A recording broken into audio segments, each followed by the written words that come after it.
Hey, welcome back to Operations Unfiltered, the podcast that takes you behind the scenes of influencer marketing and content creation. I'm your host and your favorite marketing project manager girlie, Zarina. Okay, today we're talking about something that you've probably felt in your wallet way before you even heard it on the news. I'm talking about recession indicators. If you're like me, the word recession might be a buzzword that evokes extreme emotion, usually negative. And for me, I like to find a Real Housewives analogy to help me break down complex situations or words that I truly don't understand. And I'm partial to Real Housewives of Atlanta or Potomac, so most of my references are from those shows. So basically, a recession is when the whole cast trip turns into Great Falls, Virginia instead of Portugal. Still shade, still drama, but definitely on a tighter budget. Now, you might be wondering, what does a recession look like outside of those charts and the Wall Street Journal reports and stock tickers? Sometimes it looks like coupons. I know you know what I'm talking about. Those papers that our moms and grandmoms used to swear by at the grocery store. I used to be so embarrassed when my grandma would pull out all her coupons. But if you grew up like me, then you remember it was a whole situation. Saturdays, you would get your paper, scissors in your hand, clipping and stashing away deals for the week. But now, fast forward to 2025, and that nostalgic experience is gone because everything is digital.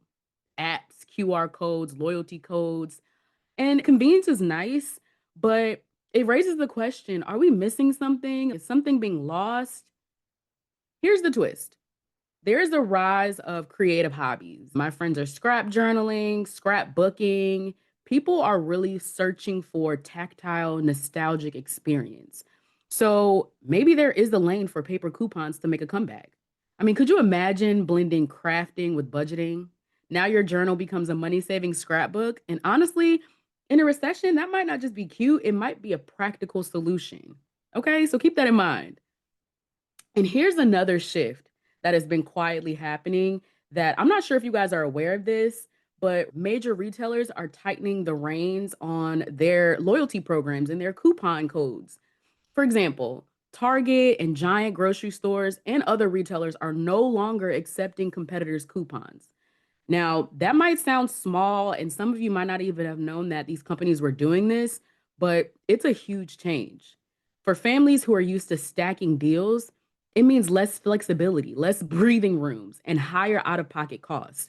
In already challenging economic times, this is awful. Now, I'm a project manager in my professional life. I'm also a project manager of my household. And I wanted to know, what does this mean for us? Because let's be real, managing a budget is one of the most complex projects you'll ever run in your life. You've got the scope, which is your bills, groceries, daycare. Moms, daycare is a huge expense.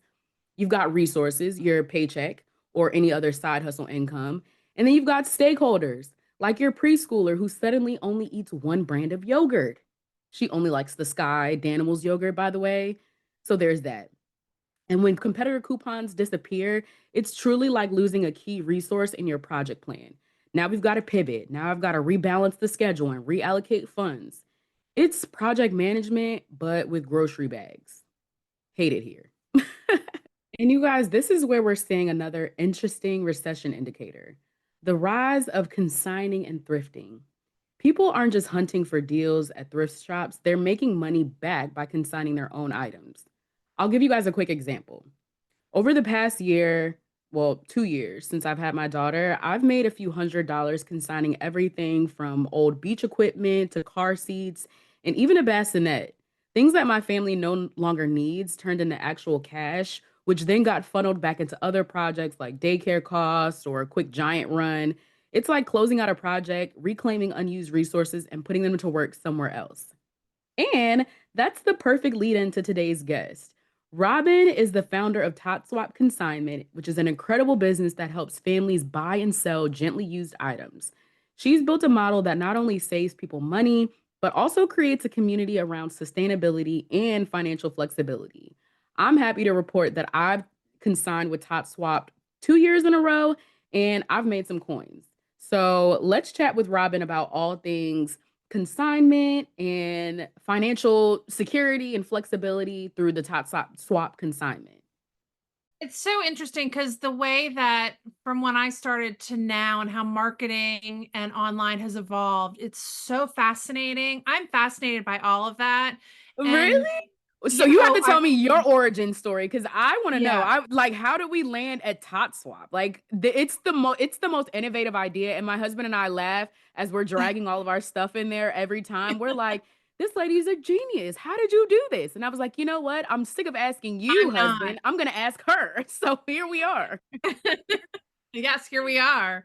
And actually, I don't take credit for that because it wasn't my idea. So, yeah, so I actually always worked in the event planning industry. I So can tell. it's evolved over the years, that's for sure. The things that we've been through, hopefully you don't see it as the customer, but we've gone through a lot, but it has evolved. And I was doing other events and I ran across this concept and I was like, oh my gosh, this is just genius. Because I had my first son at the time, and I actually before I got on with you, I meant to go back and look because I think 2026 is my 20th year anniversary. So we went through COVID, we've been through tornadoes, we've been through power outages, we've been through it all. You were an event planner. How did your career land you here? Where how do we get here? Well, I was actually floating around at different event planning companies, and I actually left a job that I absolutely hated, and then I started college fairs. And I was taking and I went on the venue, actually was looking at other events that they have, and that's where I ran across the concept. And that's why I Hmm. was like, oh my gosh, genius. Because I firmly believe in the concept. I absolutely believe in recycling and reusing. And not only that, but just like for families to make a couple $100, like for three Yes. or $400 by selling their stuff each season. For me, what I love about consignment is that it challenges the old stigma about secondhand. I'm putting air quotes around secondhand because honestly, it's not just about being frugal, it's about being smart, especially in such challenging economic times. It's about project managing the life cycle of your purchases. So instead of items sitting in a closet or worse, going to waste, you extend their use and recover some of your investment. When I had my daughter, and that first year, I spent so much money on clothes that she never wore, clothes that she wore once, clothes that I literally took a picture of her in and took her out of it. And I kid you not, I made $300 my first consignment. And that's why I was like, this lady's a genius. Wow. Why didn't I think of this type of situation? Because it really helped me. And I needed that $300 because daycare is Yes. expensive. So Yeah. we appreciate you. Yes, absolutely. And I think everybody does, right? At the end of the day, who couldn't use 300, $400, right? Everybody could. Yes. And no matter what place you are in life, you can. So, and I think that and even like you look at like a Fisher Price toy, right? Yeah. That you bleach that up, you clean it up, it's perfect. It's just as good as it was when you bought it brand new. So I firmly believe that reusing those things and reselling them, giving them to another home is so valuable. But like you said, you spent so much money on those things. So Yes. you're not trying to make back what you paid for it. You know, you're being Nope. realistic that there's a resale value to something, but you want a little bit back because the mom on the other end is paying significantly less than what she would have paid if she bought it brand new. So I think it's a win-win. It Absolutely. really is a win-win for the family who's selling it and for the family who's buying it. And Especially when in I this had economy. Oh my gosh, financial insecurity is crazy. And honestly, oh I my was God. gonna throw away my car seat that I put there, and my husband was like, "Why don't we bring that?" And we ended up selling it. So to your point, it's just I was gonna throw it away. Like I really was. So I'm grateful for this opportunity, and I really feel like you filled a gap. And honestly, with the way things are going, do you anticipate it being bigger? And how do you anticipate growing with the bigger growth? You know, it's always had its ups and downs, right? I mean, COVID, Mhm. and Yeah. we're recovering. So it'll be very interesting to see. I think because of the political climate last year, at the end of last year, Mhm. with things were just iffy. I think families, no matter where you stand, people are just a little bit fearful and not sure with how they were spending their money, what they were doing. But now that we're in this year and things are kind of, we're realizing where things are, right? So I Yeah. do think that this year coming people still have, like you said, that insecurities. I think that things are so much more expensive now. It's Mm. crazy. So I do think that we're going to have a little bit of a surge this fall. I don't think, it's going to go off the charts, but I do think we're going to have a little surge, and, people will be coming back and will be realizing that, okay, they're ready to do it, this fall. Yeah. So, I mean, we've managed at different levels, right? So if we have that surge, we can handle it just fine. So Yeah, we and hope like for the I said, surge, it is right? a very well-oiled machine. It is, and even the new additions you guys have made this past year with the cones and the drop-off zones, I was like, "Oh my goodness, I scheduled it during lunch break, so I was in and out." It's honestly it's well organized. You guys, let's be honest. Thrifting has become chic again.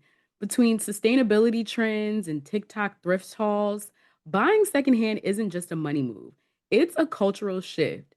This means consigning is no longer just something your aunt once did in the 90s. It's a legit organized system where people are running their households like a business.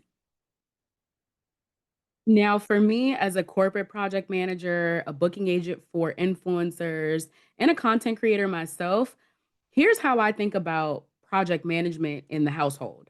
Your budget equals your project plan. Coupons, whether paper or digital, used to be a task dependency. And if that task get removed, you need a workaround. Consignment, that's your risk management strategy.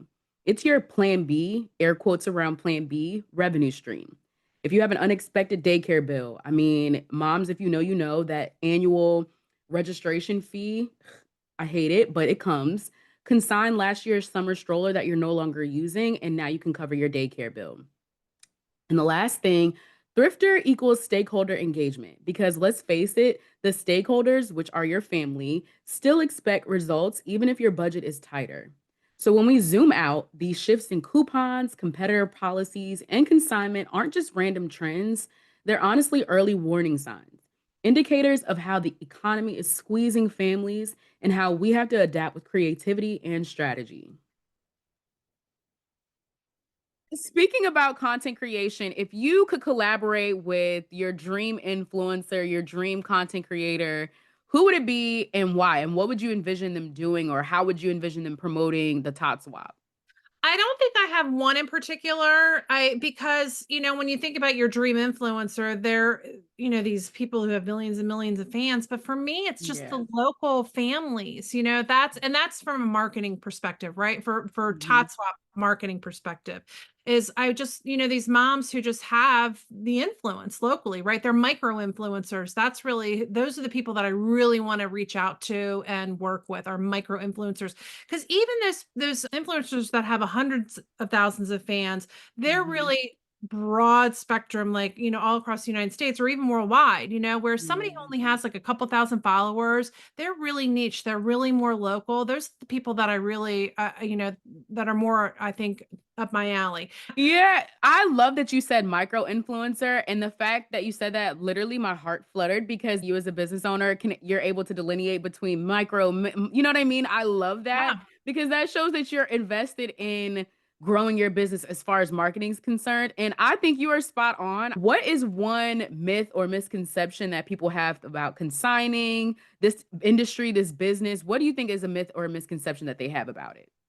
Oh, like that they're buying, like, that it's like a flea market. There's nothing wrong with a garage sale, yard sale. There's really nothing wrong with a flea market too. But and I feel like we're kind of that middle level. Mhm. We're not Neiman Marcus. We're not Walmart. We're kind of like Target, Nordstrom, right? Yeah. What would It's set you guys apart? Like, what are the key things? I know what it is for me as a shopper and both as a consigner.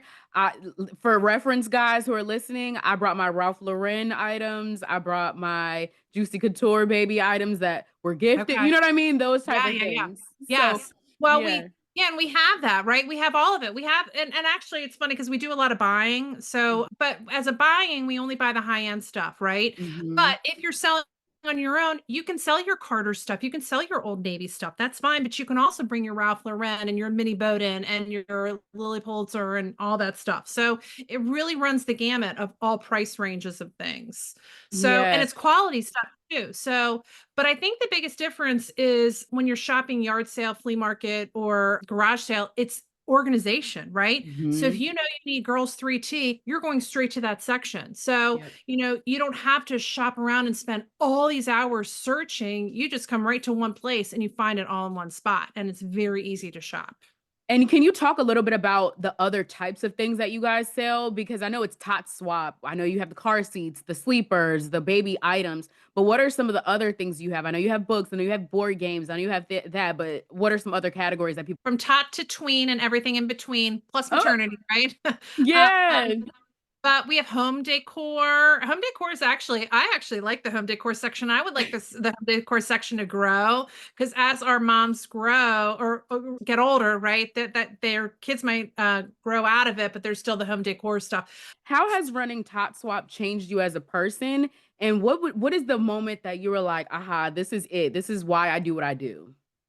I think it's just confidence and like really believing in my capabilities. Like I do like I've had a very successful company. I mean, it's been 20 years I've been doing this and I've been very successful. So, and I need to remind myself of that sometimes, but I think it definitely has given me a lot of confidence over the years for sure. Yeah. Oh, I love that. And then, of course, I know we can keep up with you online, but what's next for TotSwap? Can you tell us the dates of all the next sales? I know, and Um then I'll of course put it all in my episode description, but what's next immediately for TotSwap? Okay, so the dates we have coming up, gosh, I'm not going to have the exact dates, but it's all on our website, which is totswap.net. But in September, we're in Rockville in person. We have also Westminster in person in September. October, we have Frederick, and then we're back in Timonium in October. And then November, we're in Howard County. And then December is our online Rockville sale. So there So, is a time to shop all year pretty much for the rest of the year. I love this so much, Robyn. yes, You are yes, like the best. When I yes. tell you you are that girl, you are that girl. Oh, When I you're so I sweet. came, I love it. You're so sweet. And thank you so much for joining me on this episode. I cannot wait to share this with my audience. And thank you so Oh, much. I love meeting you. You're wonderful. You're so sweet. Like, I love this. Thank you so much. And let's definitely connect. And thanks so much to Robyn for sharing all those gems. More than anything, I think the bigger takeaway from all of this is that financial health isn't just about earning more, it's about managing the operations of your household with intention. Key two words, with intention. It's about knowing when to cut, when to repurpose, and when to innovate, just like with any good project. So as always, thank you for tuning into Operations Unfiltered. Huge thank you to Robyn from TotSwap for joining me and sharing her expertise. If you've been curious about consigning or thrifting, maybe this is your sign to give it a try. You might be surprised at how much you make and save. Don't forget to follow the podcast, share this episode with a friend, and of course, check out TotSwap's upcoming events. I'll share the link in today's show notes. But until next time, make it a great day or not. The choice is always yours. Until next time.